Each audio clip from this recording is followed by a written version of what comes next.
Ayun o mga kagala, habang ako ay nag-aantay dito ng biyahe natin itong Solid North bound for PTEX Parañaque Integrated Terminal Exchange. Meron tayong nakita dito ng mga Solid North naman na papuntang San Jose, Umingan, SM Carmen, Cabanatuan,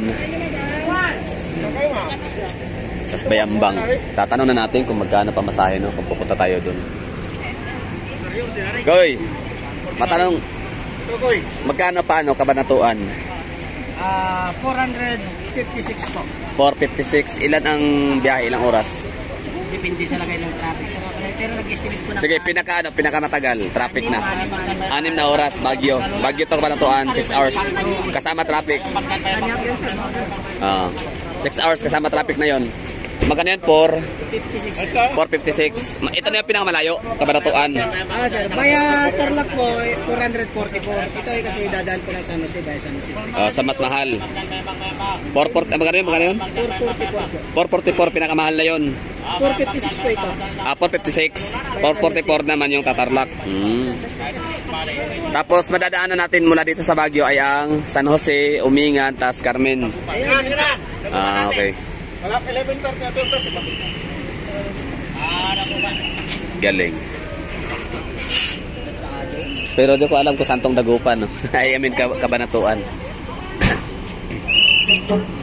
Ayan na, aalis na sila. Bye-bye na, bye-bye.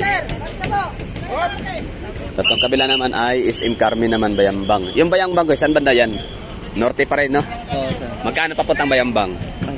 Tanong na lang sa konduktor ko mga Konduktor lang mamaya. Sige. Ay, di kayo konduktor? Hindi sir, driver ako sir. Driver ako niyan.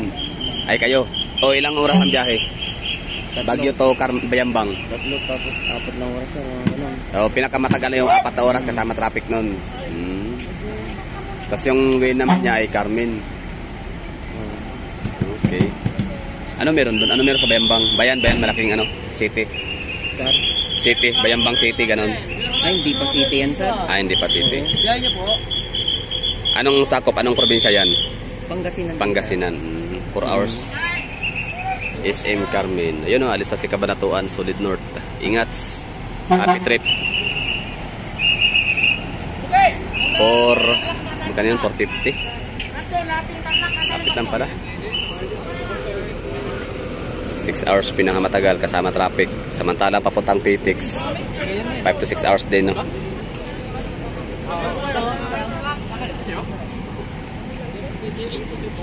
Ayan po, data. Hindi siya aircon. Bayambang ko tayo takal po sa Robyo Binalunan. Ayun, kakarating lang. Bayambang.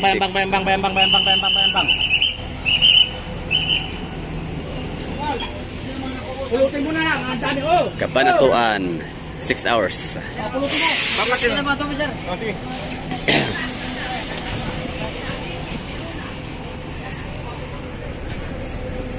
Ito yung mga bus dito na bumabiyahe. Solid North, Joy Bus, Partas, tsaka Genesis. Si Joy Bus tsaka si Genesis parang co-order company or corporation or isa lang talaga sila. Ito may papuntang Dao pala, no? Just in case. Ito na, tanong na natin to. Magkano? Exit Carmen PTEX. Magkano pa daw? 416 Ha? 460. 460. 416. Okay, 416 Dao.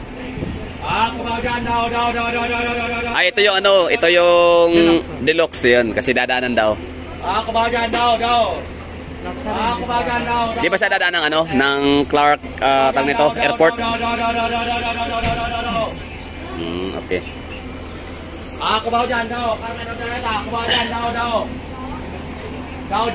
Yun maganda rin si North Genesis.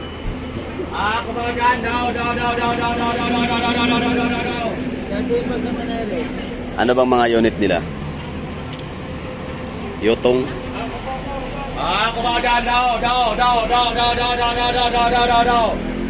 Yutong. Tapos si Partas Golden Dragon.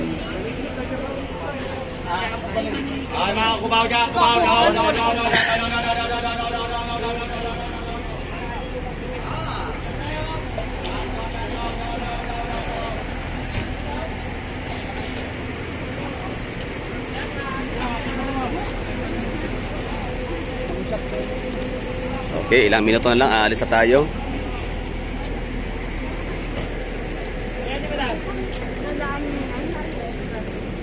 Asan na si Genesis? Kabila yata, no? O, paalis na yun. Sayang. Hindi natin nakadao pang palad.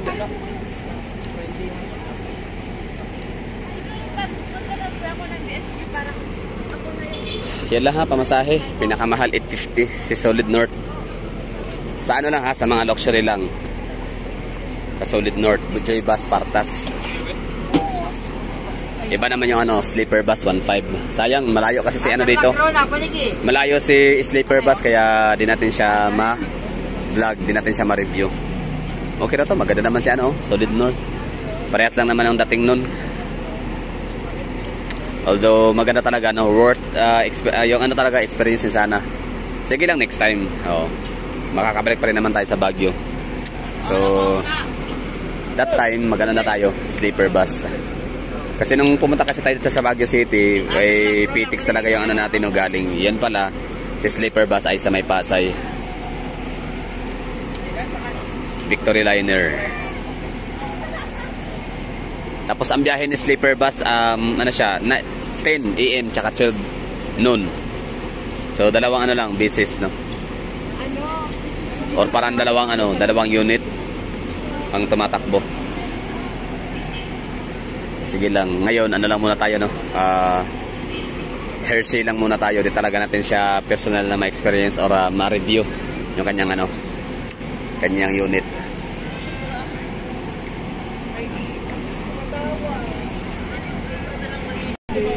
Okay, akyat na ako dito at baka maiwanan.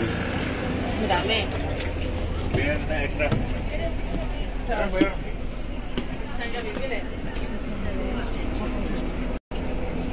You know, merong lavatory plus libre tubig. Meron siyang CCTV camera. Tapos meron siyang aircon syempre. Tapos para din siyang aeroplano na may naka-seat assigned number. Tapos meron siyang bus pad. Hindi ko alam kung paano gamitin. Wala din ako interesado din. Tapos yan, si CR si ma'am. Oh, ano to? Okay, yung kanyang bus pad, since walang upuan sa likod niya na makakapitan ng bus pad, kaya ito yan sa kanya.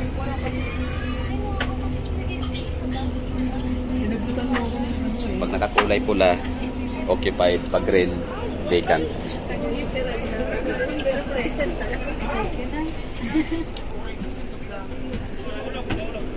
Alis na siguro. Okay, good news and good thing kasi merong seatbelt. So kahit pa sa pinakadulo tayo nakaupo. Di ba madalas kasi ang mga seatbelt sa mga buses available lang sa unahan, di ba?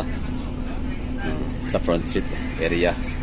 So dito kahit sa hanggang sa dulo likuran merong seatbelt, which is good. Kasi just in case ba na magkabanggaan, di ba? Just in case na alam yung disgrasya. So di ba? Safe tayo. Mas lesser yung risk na mapapahamak tayo malidisgrasya. So yun, tinatapik-tapik na yung bus at aalis na tayo.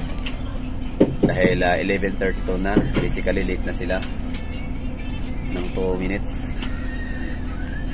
So yun lang, maraming salamat Baguio City. Thank you for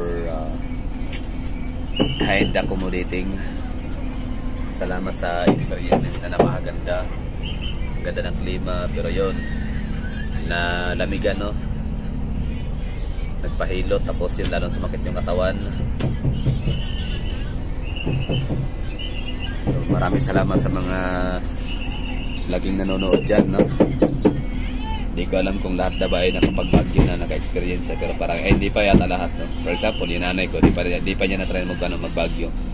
So maybe next time na balik ko dito, sama ko na yung nanay para naman ma-experience niya kung anong feeling na nasa Baguio. Napakalamig ng klima. So siyempre may edad na yun, no? Di ko alam kung kakayanan niya ito tolerate yung lamig, pero siyempre may jacket naman. So yun lang siguro. Yan, Baybay SM, the most unique SM in the Philippines. Unique mall.